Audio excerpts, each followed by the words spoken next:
El tercer arco de la segunda temporada de Andor es de lo mejor que hemos visto de Star Wars desde su creación. Sí, no estoy exagerando, y es que aunque obras grandiosas han existido a lo largo de los años tras el estreno de la trilogía original, y Andor con su temporada 1 y parte de la 2 ya había demostrado lograr lo que ninguna otra había hecho hasta este momento, es decir, perfeccionar, enriquecer y por lo tanto evolucionar la narrativa de la saga. El arco de Gorman es el punto más alto jamás alcanzado por una producción de la saga en general, porque a pesar de que claramente continuó haciendo uso de los mismos excelentes elementos que destacaron a la serie desde un inicio, como dotar de ambigüedad moral tanto a la rebelión como al imperio, al igual que retomar la esencia política y social de las películas originales o construir la trama en base a un diálogo profundo y con propósito, este arco, al dar un paso más allá en cuanto a complejidad se refiere y ser la resolución explosiva de una trama tejida cuidadosamente episodio tras episodio, terminó por elevar aquellos elementos a su máxima expresión narrativa y emocional, al punto de que el arco de Gorman, más allá de recontextualizar lo que significa la saga y toda su historia, alcanzó un atributo que parecía imposible que consiguiese Star Wars: la atemporalidad.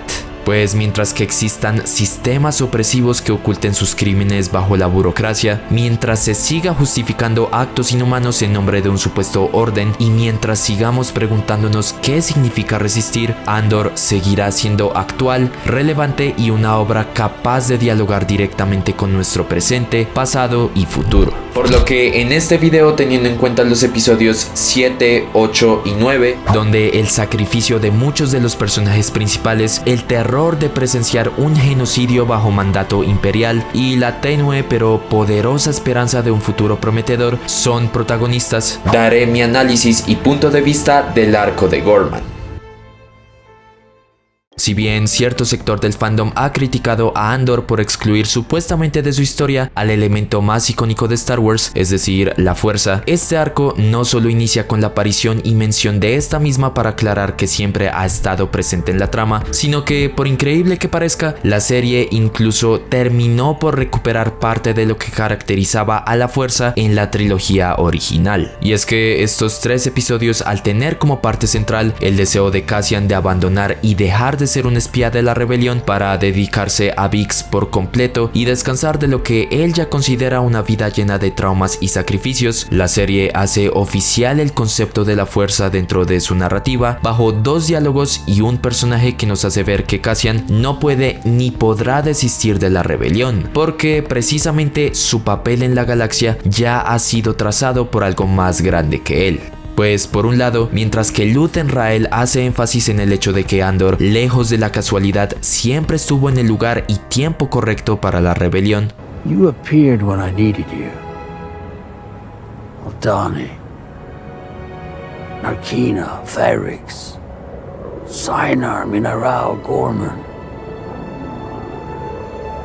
And here we are. Lo cual queda más que demostrado en este mismo arco cuando fue uno de los pocos que presenció y sobrevivió la masacre de un pueblo entero para posteriormente, debido a la ida de Bix, encontrar su punto de no retorno decidiendo quedarse, comprometerse y seguir siendo parte de la rebelión. Por el otro lado, la curandera de la fuerza es quien consolida este diálogo de Luthen y establece que, en efecto, todas sus decisiones y acciones lo están guiando a un mismo destino, cuando describe a Cassian como un mensajero que debe estar en algún lugar, refiriéndose claramente a su trágico sacrificio en Scarif y el mensaje que envió a la rebelión junto a Jyn Erso para destruir la Estrella de la Muerte. Aunque aquella descripción también podría eludir al hecho de que Cassian, siendo testigo y sobreviviente tanto de Narkina 5 como de Gorman, fue quien comunicó a la galaxia lo que presenció para intensificar la chispa de la rebelión, demostrando de este modo que la fuerza siempre estuvo presente en la serie, pero no de la forma convencional a como estamos acostumbrados a verla, sino más bien como una entidad omnipresente que rige silenciosamente cada suceso, conecta destinos y moldea el camino de aquellos digamos que sin saberlo, están cumpliendo un propósito superior. En ese sentido, aunque puede sonar un poco desproporcionado, del mismo modo que Anakin Skywalker fue el elegido de la fuerza, Cassian Andor podría considerarse el elegido de la rebelión, no por linaje ni por dones sobrenaturales, sino por la forma en que su vida, sus decisiones y sacrificios terminaron salvando la galaxia, pues sin su acción, la Alianza Rebelde jamás habría tenido acceso a los planos de la Estrella de la Muerte, y sin esos planos, la Guerra Civil Galáctica jamás habría comenzado. De todas formas, elegido o no, el simple hecho de que la curandera de la fuerza haya sentido una conexión inmediata con Cassian, junto a todo su diálogo con este y Bix, reforzó la idea de que no es necesario ser uno de los usuarios de la fuerza más poderosos ni formar parte de la familia Skywalker para tener un destino y un papel cruciales que desempeñar, recuperando así parte de la esencia que caracterizaba a la Star Wars original. Pues una de las razones del por qué Luke Skywalker se volvió tan popular antes del Imperio Contraataca fue que cualquiera podía imaginarse capaz de convertirse en él, ya que básicamente se sentía como una persona común y corriente que se vio envuelta en circunstancias inimaginables, tal como sucede con Andor. En todo caso, ya habiendo hablado de la presencia de la fuerza en la serie, es momento de pasar a lo trágico. Y es que justo después de conocer a la curandera de la fuerza, Wilmon, tras haber trabajado con el frente de Gorman durante un año, regresa a Yavin 4 para revelarle a Cassian que Dedra Meero, la responsable de acabar con Ferrix, se encuentra dirigiendo las fuerzas imperiales del planeta. Por lo que, convenciendo a Cassian de que la muerte de Dedra, más allá de una venganza personal, sería un bien mayor para la rebelión y todo por lo que ha luchado Luthen Rael, Wilmon consigue su ayuda para liquidar a la imperial, volviendo a Gorman bajo otra identidad con el objetivo de asestar su golpe lo más pronto posible. Es así que es a partir de este punto donde todo lo que vamos a observar a continuación deja de ser simplemente una ficción para convertirse en una representación de cómo el arte imita a la vida. En primer lugar, algo interesante que hemos visto ser poco explorado hasta ahora es el uso de los medios de comunicación como arma para ganar la opinión pública de la galaxia, cosa que vemos tan pronto Cassian arriba en Gorman con un reportero hablando en contra de los Gore y sus actos rebeldes para evitar las consecuencias sociales tras la presumiblemente destrucción del planeta y cimentar ante los demás sistemas el ideal de que el imperio únicamente busca el orden y la paz, lo cual es bastante triste, considerando aún más el hecho de que, como vemos en el segundo arco de la serie, Gorman era un planeta culturalmente rico, con personas viviendo en paz y sin la autoridad impuesta de nadie. Es que fue tanto el daño que el imperio realizó contra el planeta que, como cualquier país o ciudad de la realidad que esté en conflicto, el apartado económico y turístico de Gorman se vio totalmente impactado por la propaganda imperial en contra de los Gore y la presencia del mismo imperio en todas partes, tal como se nos hace ver con la plaza central vacía y el hotel donde se hospeda Cassian sin ningún huésped. En definitiva, Andor, con esta situación pero también con otras similares como la ocupación de Ferrix o Aldhani, demuestra que el imperio, en pro de obtener autoridad, recursos naturales o algo tan mínimo como información en contra de actividad rebelde, es capaz de diezmar y reprimir la cultura de un pueblo entero antes de, claro está, aniquilarlo por completo. De igual modo, algo curioso que puede pasar un poco desapercibido por todo lo que está a punto de suceder, pero que es relevante para la trama en general, es el origen de la frase que Cassian y posteriormente Jyn Erso mencionan en Rogue One para encender en los demás la chispa de la rebelión. Hey, I hope things work out for you. Rebellions are built on hope. Una frase que, si bien parece inoportuna de decir por el panorama desolador que enfrentan los Gore, donde no hay espacio para pensar en nada positivo, en realidad no hubo mejor momento para que la serie introdujera esta línea, puesto que encapsula a la perfección el espíritu que constituye a la rebelión en su totalidad, es decir, la esperanza de que las cosas mejorarán, incluso cuando toda lógica indica que lo mejor sería rendirse y abandonar cualquier deseo de libertad. Puede que Gorman haya sido masacrado, Alderaan destruido, pero si algo está claro es que sin la esperanza, el imperio nunca habría sido derrotado. Además, lo realmente conmovedor es que esta frase no proviene de un líder rebelde o de un estratega militar, sino de un trabajador común, alguien que representa a toda esa mayoría silenciada por el imperio, simbolizando así la esencia misma de la rebelión, un movimiento popular construido a partir de los anhelos y sacrificios de la gente común. común, de aquellos que han sido sistemáticamente oprimidos por el fascismo imperial. De hecho, en cuanto al arco de personaje que ha tenido Cassian, esta frase personifica la evolución que hubo en él, debido a que en lugar de centrarse en la amargura y el odio que inicialmente lo animaron a unirse a Luthen, pasó a luchar por la esperanza de un mejor futuro en Yavin 4. Sea como sea, el pueblo de Gorman, harto del descaro del imperio, que niega haber desplegado numerosas fuerzas mineras alrededor del planeta, a pesar de que la evidencia es visible y conocida por todos, decide levantarse y protestar en contra de la ocupación imperial. Sin embargo, lo que ellos no saben es que este acto de valentía es precisamente lo que el imperio necesita para eliminarlos a cada uno de ellos como los obstáculos que son. Pues aunque marchan en paz y lo único que desean es la libertad y ser escuchados por la galaxia, el imperio cambia la narrativa una vez más al desplegar cadetes imperiales para supuestamente controlar los disturbios con la finalidad de sacrificarlos y culpar a los propios manifestantes de sus muertes, generando una batalla civil que, es claro, el pueblo de Gorman no tiene la más mínima oportunidad de librar. Una situación que, por una parte, hace eco al diálogo de Saw Gerrera con Wilmon, en el que compara la rebelión con el Rhydonium, un combustible volátil que con la fricción suficiente explota, tal como sucedió aquí con el imperio, representando ese elemento externo que genera la chispa del caos en los Gorr, e igualmente personifica el lado de la otra moneda de la que poco se habla en conflictos armados. Me refiero a quienes son manipulados por el sistema para combatir en nombre de un ideal o persona, pero que para el propio sistema no son más que carne de cañón, así como ocurrió en la vida real con cientos de personas ilusionadas por representar su país, pero que descubren la triste realidad ya cuando están en el conflicto, o aquí con los cadetes imperiales. En todo caso, ¿por qué se dice que la masacre de Gorman es el momento más trágico de Star Wars cuando no es ni la primera ni la segunda vez que vemos un genocidio en pantalla? Bueno, en resumidas cuentas, tenemos la destrucción de Alderaan por la Estrella de la Muerte. Un solo disparo, un planeta entero reducido a polvo. No obstante, esta imagen casi abstracta de aniquilación masiva resulta tan colosal que de algún modo amortigua el impacto emocional. Luego tenemos la destrucción de Jedha en Rogue One, que tiene un impacto similar a lo ocurrido en Alderaan, pero que reduce un poco la escala, haciendo un paralelismo entre la Estrella de la Muerte y las bombas nucleares. Finalmente, con Gorman, y lo que lo diferencia de los sucesos que acabo de mencionar, es que no hay bombas ni explosiones de por medio. Directamente vemos el daño que el imperio inflige y todas las víctimas y muertes sujetas a este a nivel del suelo. Es aquí donde dimensionamos lo letales y aterradoras que son las fuerzas imperiales, no solo en cuanto a vehículos con esas tomas de los TIE Fighters volando por encima del pueblo, sino también de los Stormtroopers, cuyas escenas, no me dejarán mentir, los reivindica por completo del chiste del que han sido parte durante años por su mala puntería, y los droides KX, que con un golpe logran acabar con la vida de cualquier persona de inmediato. Una cosa es ver una batalla como la de Scarif, donde X-Wings o rebeldes armados acaban con TIEs o soldados sin mayor problema, y otra muy diferente es ver cómo bombardean desde arriba, disparan en la calle o arrojan contra la pared a personas sin defensa alguna.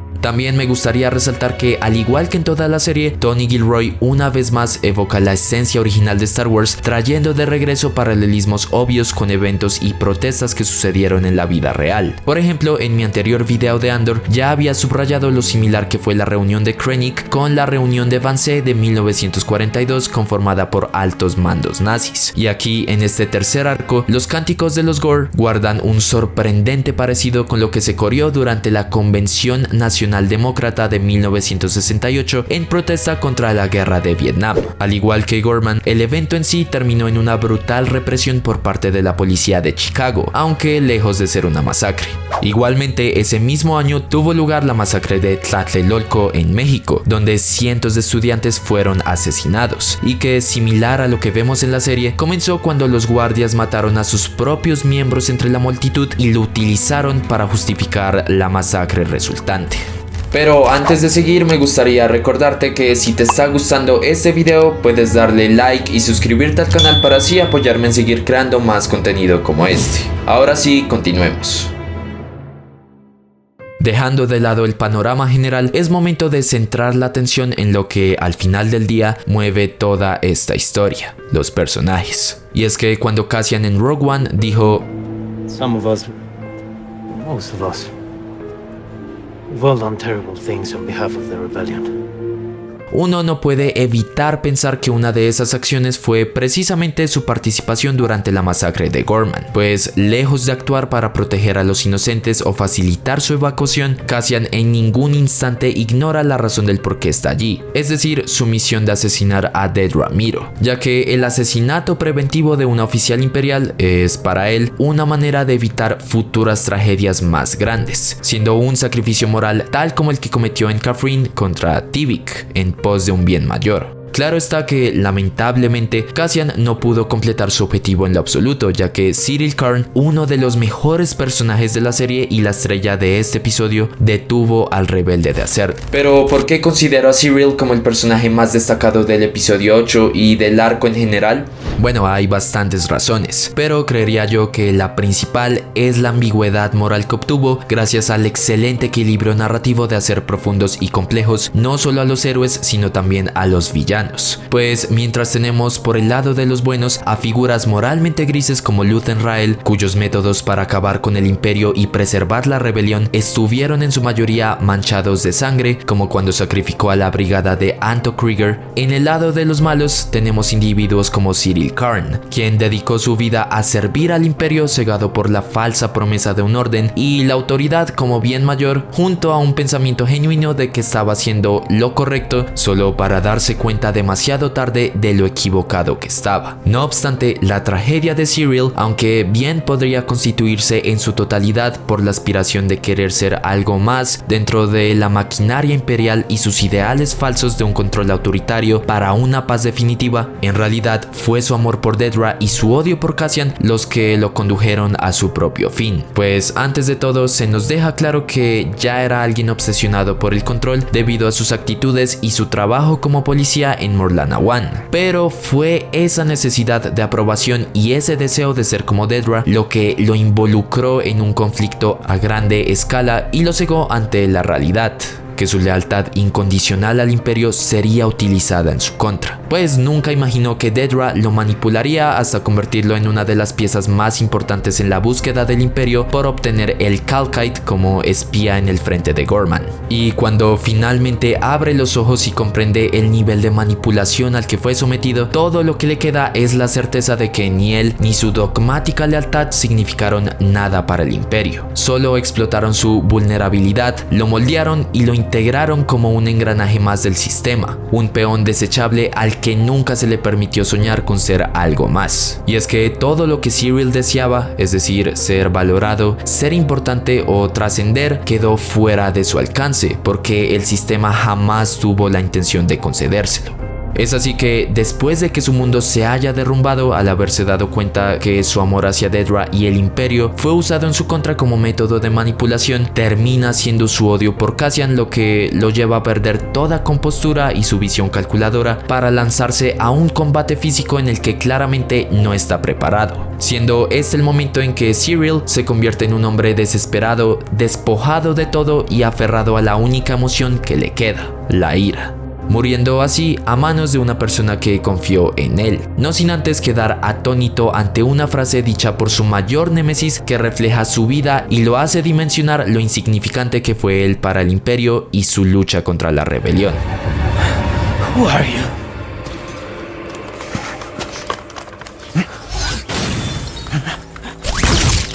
A final de cuentas, el fascismo no solo acaba con los oprimidos o ataca a la gente que intenta controlar, ya que inevitablemente destruye a las personas que más han trabajado para construirlo. De hecho, un gran contraste que plantea la serie es el cómo, mientras Syril siempre esperó ser valorado por su gran esfuerzo de imponer la autoridad imperial, falleciendo como un peón más sin nadie que lo recuerde, Cassian lo dio todo por la causa justa, muriendo a cambio de recibir nada, pero dejando un legado gracias a sus acciones ocasiones del que muy difícilmente personas como Mon Mothma lo vayan a olvidar. Y es que, aunque no se le atribuye a la tripulación del Rogue One la victoria contra el Imperio, el triunfo de la rebelión se basa en las contribuciones de sus nombres desconocidos. Cosa contraria de lo que sucede con Serial, cuyo nombre la serie se asegura de que se pierda entre un total de víctimas mortales de los mismos inocentes que condenó de forma no intencional, muriendo tal como vivió, invisible, ignorado y sin dejar rastro alguno. Incluso la tragedia del personaje se vuelve peor cuando entendemos que, a pesar de ser un ferviente leal al Imperio, Serial socavó en repetidas ocasiones el mismo sistema que tanto veneraba, pues al ignorar las órdenes de su jefe en Morlana One y perseguir a Cassian, atrajo la atención imperial sobre Ferrix, intensificando el malestar local, empujó a Cassian a los brazos de Luthen, creando un héroe rebelde, y por ello favoreció indirectamente la caída de la Estrella de la Muerte y el colapso del Imperio.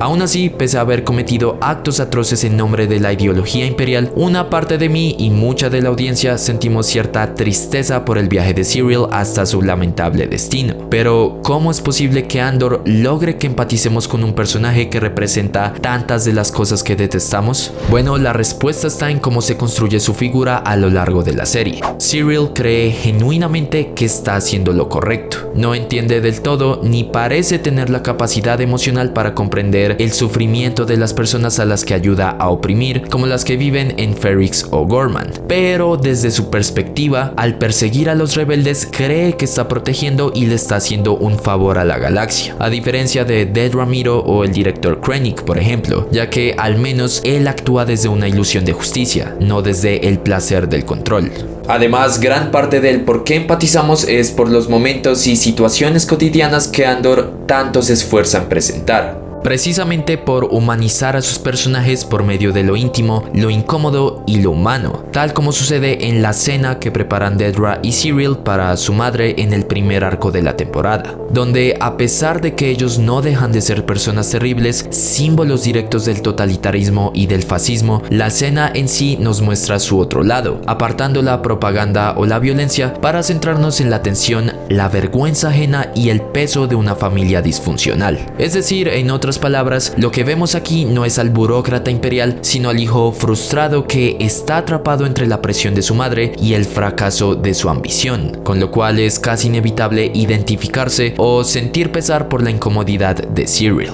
De esta forma, Andor nos presenta villanos que se alejan del típico arquetipo del mal establecido desde un inicio y nos obliga a aceptar la idea de que la mayoría de las cosas terribles que se perpetran en el mundo o en la galaxia las cometen personas comunes con vidas similares a las nuestras, eligiendo hacer cosas horribles no porque sean malvados por naturaleza, aunque algunos lo sean, sino porque les falta empatía. Ahora bien, tras escapar de la masacre de Gorman en una escena extremadamente impactante donde Diego Luna brilla por su actuación, reflejando en Cassian su dolor y enojo, no por medio del diálogo, sino únicamente a través de sus expresiones faciales, se le es encomendada la tarea al rebelde de infiltrarse en el Senado y rescatar a Mon Mothma, quien es la única capaz de hablar en nombre de los Gore y generar conciencia de lo sucedido, no solo en los demás senadores, sino en los habitantes de la galaxia. Y aunque a mi parecer el haber sacrificado su matrimonio y el amor de su hija ya había sido suficiente, Mon, al dejar de portar su máscara para revelar ante los demás su verdadera ideología, terminó por renunciar a su trabajo y la lujosa vida que conllevaba tenerlo en pro de dar este discurso, el cual, si bien es importante destacar que los temas que trata son universales y siempre serán relevantes cuando exista el mal, es difícil no considerar las palabras de la senadora como una descripción de los gobiernos y ciertos problemas mundiales que estamos viviendo en la actualidad. Es por ello que al inicio mencioné que Andor es de esas pocas producciones que verdaderamente trascenderá como una serie atemporal, pues tal como mencionó Tony Gilroy en una entrevista, de los 6000 años de historia registrada, siempre habrá algún símil o parecido con lo que la serie intenta relatar. Basta con mirar cualquier conflicto o protesta de los últimos 2 siglos para darse cuenta de esto. I believe we are in crisis. What are they doing? The distance between what is said Shut it down. and what is known to be true has become An abyss. De este modo, me gustaría destacar que el denunciar al emperador por el genocidio que ordenó en Gorman fue un paso valiente por parte de Mon Mothma. No obstante, a pesar de haber sido una sola persona encargada de tomar la decisión, la serie consigue representar que se necesitó de cientos para llevar a cabo el genocidio a través de la maquinaria que hace funcionar a todo un imperio. Desde los arquitectos de la tragedia que cuidadosamente dan forma al asesinato en masa desde lejos del lugar de los hechos, hasta los soldados y los francotiradores que se encuentran en el tejado, incluyendo, claro está, a los periodistas que aún tienen el descaro de preguntarle a la senadora si condena los acontecimientos de Gorman justo después de dar su discurso, o los espías que tenían el objetivo de silenciarla. Momento que, por cierto, demuestra lo bien ejecutada que está Andor como spin-off, debido a que aun cuando sabemos que Mon está destinada a sobrevivir para la trilogía original, su huida de Coruscant está llena de suspenso y de una expectativa de que cualquier cosa puede pasar, muy al estilo de Better Call Saul. En todo caso, para este arco es bastante notorio que Luthen Rael dejó de ser esa ancla que lideraba parte de la rebelión en el centro de la galaxia para dar paso a la célula rebelde de Yavin y por consiguiente a Mon Mothma. Pero ¿a qué se debe esto y cuál es el propósito a cumplir dentro de la historia? Bueno, lejos de la razón evidente de que Mothma es quien lidera a la alianza en el retorno del Jedi, en realidad la rebelión necesitaba evolucionar, y para hacerlo los métodos cuestionables de Luthen para combatir al imperio, pese a ser efectivos y nunca fallar, el movimiento rebelde llegó a un punto en el que ya no podía seguir alimentándose de la oscuridad para combatir a la oscuridad misma. En lugar de eso, necesitaba un nuevo liderazgo orientado en la esperanza, la empatía y en la posibilidad de un futuro verdaderamente distinto. Y es que aunque Luthen y Mothma luchan por el mismo fin, sus ideologías no podrían ser más opuestas, pues mientras que Mon busca cualquier medio posible para evitar muerte y destrucción, Luthen hace tiempo que perdió la empatía, y esa pérdida lo convirtió en alguien insensible y cruel, dispuesto a sacrificar aliados y a jugar con vidas como piezas de ajedrez, terminando por parecerse demasiado a los métodos del propio imperio. Y Mothma lo sabe, no se puede construir una victoria real replicando los mismos mecanismos que se desean destruir. De hecho, Luthen representa una forma de rebeldía aceleracionista. Cree que al permitir o incluso provocar que los planetas sufran, se encenderán las llamas necesarias para una revolución. Algo que vimos con claridad en Gorman, donde Cassian le advierte que la población aún no está lista para alzarse, pero Luthen decide seguir adelante convencido de que si el planeta debe arder, entonces que lo haga con fuerza para que se convierta en mártir e inspire a otros. Paradójicamente siendo la misma estrategia que emplea Dead Ramiro del lado imperial, imponiendo la violencia sistemática del régimen imperial sobre Gorman durante meses hasta provocar una rebelión que le permita al imperio justificar una ocupación aún más brutal. Por esta razón, como parte de su arco argumental, Cassian deja atrás a Luthen para unirse a la alianza en Yavin, ya que a pesar de que aún conserva su predisposición a cometer actos oscuros, vemos como esto le pesa cada vez más, al punto de que en Rogue One lo vemos abrazar plenamente esa empatía carente en Luthen al negarse en asesinar a Galen Erso y decidir ayudar a Jyn a infiltrarse en Scarif. Por lo que, en resumidas cuentas, sin el liderazgo de Mon y la empatía o la esperanza que plantó en la rebelión, es casi imposible imaginar una victoria rebelde con la falta de estas dos. Al fin y al cabo, Luke Skywalker no habría podido devolver a su padre a la luz ni derrotar al emperador sin la empatía y la esperanza de su lado. En cualquier caso, como escena final del arco, Cassian, tras regresar a Yavin, descubre que Biggs, el amor de su vida, se ha ido para siempre, dejando en él un vacío, pero a su vez una determinación más fuerte por conseguir un futuro sin el estandarte imperial gobernando la galaxia. Es decir, Biggs sacrificó su amor en pro de la rebelión, pues como ya se nos había anticipado, Cassian estaba dispuesto en renunciar a todo con tal de vivir una vida pacífica junto a ella, creando así un paralelismo bastante interesante, pues mientras que la República y los Jedi cayeron porque un hombre no pudo separarse de la mujer que amaba, ahora sabemos sabemos que la rebelión finalmente triunfará porque una mujer logró separarse del hombre que amaba. Y si bien el final de la relación entre Biggs y Cassian era inevitable dado los acontecimientos de Rogue One, la decisión de Biggs es sumamente trágica por la forma en que se despide, con un mensaje donde le promete a Cassian que una vez que los rebeldes ganen podrán hacer todo lo que siempre quisieron, finalizando su mensaje con una triste elección de palabras. I'll find you. La rebelión, pese a construirse en la esperanza, la idea de que estarán juntos cuando el imperio sea derrotado, termina por ser una falsa esperanza, porque como sabemos, Cassian murió mucho antes, siendo lo más trágico el hecho de que Biggs estará sola y tendrá que vivir con la certeza de que eligió a la rebelión en lugar de estar con Cassian en los últimos años de su vida, criando a su hijo sin la presencia de un padre. Que, por cierto, me gustaría destacar que Andor, además de retomar el apartado político, terminó por traer de vuelta el romance en Star Wars, cuya falta del mismo se ha hecho bastante evidente en las últimas producciones de la saga, e igualmente el diálogo visual empleado en esta escena, la cual, por una parte, nos hace recordar a esta otra de la infancia del personaje y cómo volvió a sentir el vacío de ser abandonado o dejar atrás a alguien que amaba, como con su hermana antes y Biggs ahora, y también al símbolo de la rebelión, posicionando a Cassian Andor como uno de los pilares fundamentales de la victoria contra la opresión imperial. Hemos llegado al final de este video, por lo que si te gustaría ver más análisis de Star Wars u otras películas y series, te agradecería mucho si dejaras tu like y suscripción para apoyarme en seguir creando más contenido como este. Sin nada más que decir, les habló Juan Roa y esto es Sin Expedientes. Hasta la próxima.